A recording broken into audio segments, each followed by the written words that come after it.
mean, I'm not gonna change like my religion. Okay. Well, it was cool talking to you, bro. God bless. And I got another question. Oh, my fault. I'll be real. I think he low-key just like wanted to just throw out points for the sake of throwing out points. Yeah. Because he wasn't like responding to the original points Anything, that you were bro. like anything you were saying. What's up, man? I'm gonna put my phone on the charger real quick. You seem like a really reasonable person, which is why I requested. And yeah, I think you'll have something worthwhile saying. Unlike most people in general on both sides who are really abrasive. Okay, what's up? Yeah, yeah. I'm an atheist. The reason that I don't believe in God is that I don't think that there's sufficient reason for me to do so. Okay. Basically, which is probably what everyone would say. Yeah. What would be sufficient reason to do so? Massive amounts of evidence. I couldn't hear what you said, bro. A plethora of evidence. What would count as evidence? Give me 1 second. Almost. All right, I'm plugging it in now. My bad. I'm sorry. You chilling? What would count as evidence for you? Yeah. So to me, I just go by the basic, the textbook definition of what evidence literally is. Because I don't want to get into like an epistemic hole or something. You know what I mean? Mm-hmm. So evidence, by definition, is the available body of facts or information indicating whether a belief or proposition is true or valid. Okay. So, would philosophical arguments for the existence of God suffice for you? I mean, it depends on the argument. I'd have to interact with them individually. I can't just say that they all wouldn't. No, yeah. I'm saying if I present a philosophical argument, would that be fine? Yeah, that would be fun. I mean, I like the argument from motion. Motion is a physical concept, like physics. Nah, so motion is like change. So it's a thing going from potential to actual. Potential meaning like what something could be, versus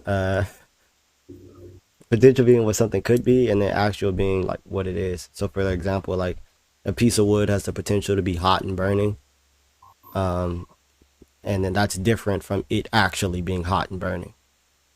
Right. Yeah. So that's what we mean by motion. It's the movement from potential to actual. Okay.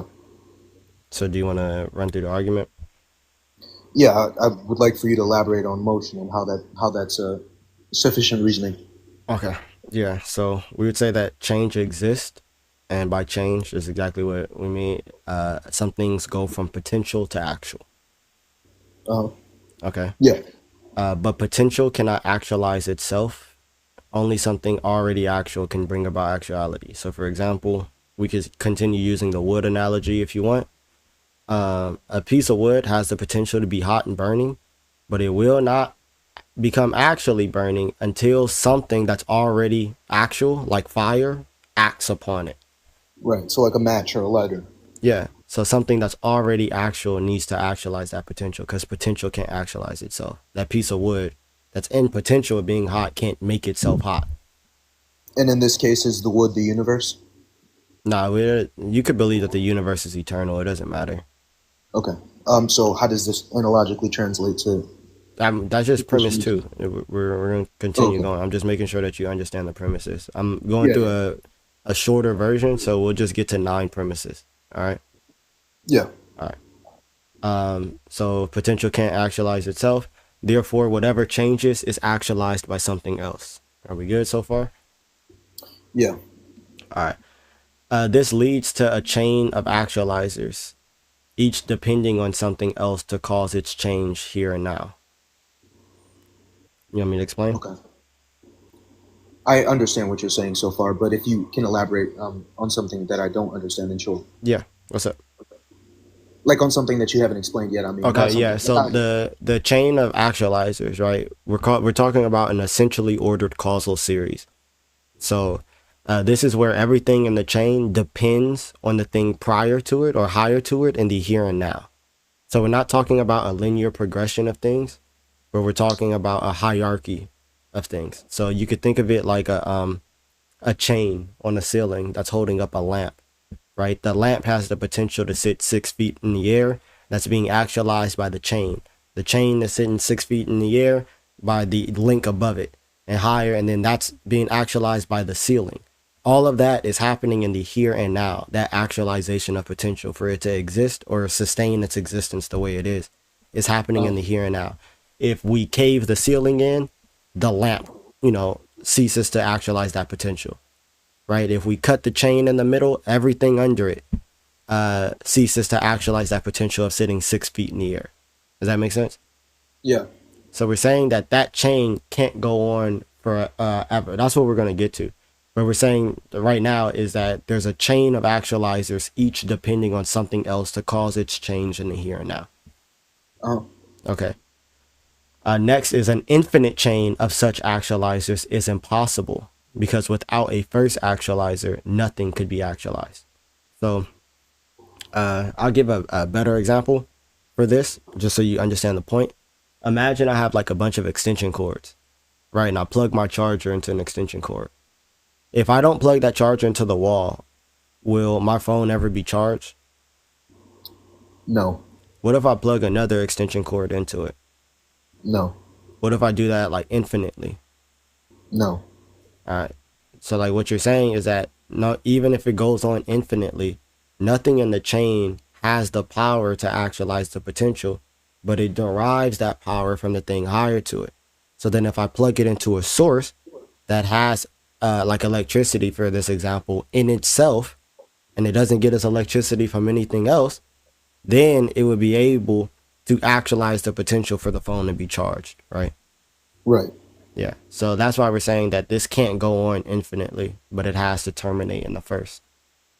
Right. So it seems sort of like like basically logic in the form of an analogy that supports the idea that things can't just proceed from nothing without a power source.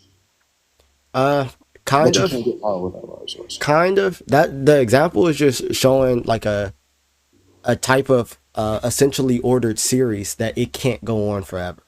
Now, for example, like logically, my dad and my mom giving birth to me and then their parents giving birth to them, logically that can go on forever, right? Because they don't depend on their parents. Neither do I depend on my parents in the here and now for my existence, right? But in this type of causal series, it's about if you depend on these things in the here and now for your existence.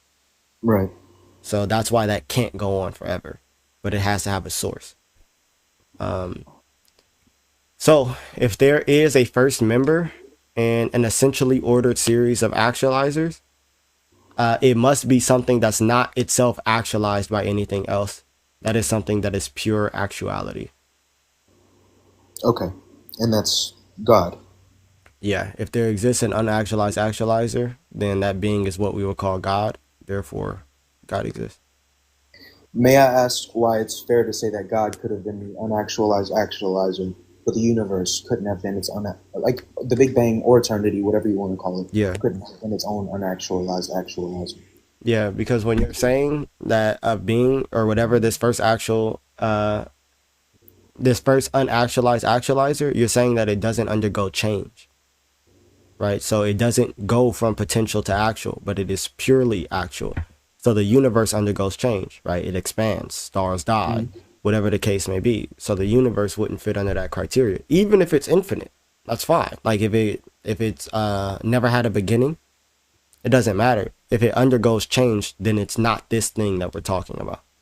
Okay, so basically you're saying that it must be something that's more transcendental than all these other things, such as the universe, these inanimate objects. It surpasses them on a realm of power scale. And it must be the case because otherwise things couldn't have come into existence. Exactly. Or things couldn't change right now. Like the actualization of potential wouldn't be able to happen now. I understand what you're saying. Yeah. And that definitely makes a lot of sense. And it's good reasoning for how could this have come from nothing, or why this couldn't have come from nothing, or have always existed. Yeah. And then so then God exists. Mm-hmm. Yeah, I'm trying to basically process it. Is that fine? Yeah, no, that's perfectly fine. I appreciate you actually like listening and taking time with it. Pause. No, yeah, for sure.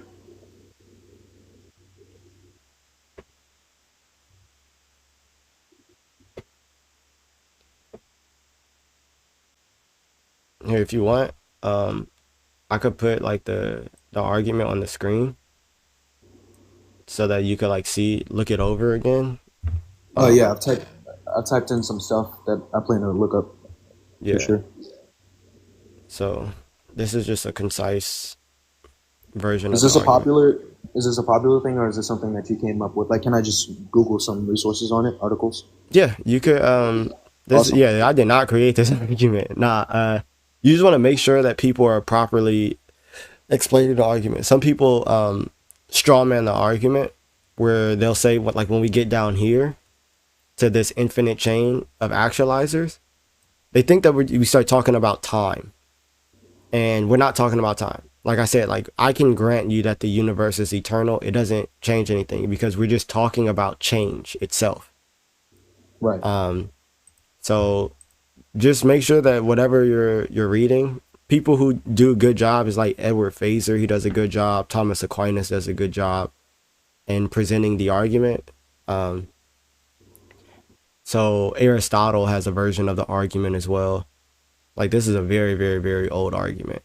Yeah, I'm gonna look into it for sure. And if it is the most reasonable conclusion after I've delved into it more, then obviously I'm gonna adhere to it. For sure. I appreciate that, bro. God bless, Yeah. man.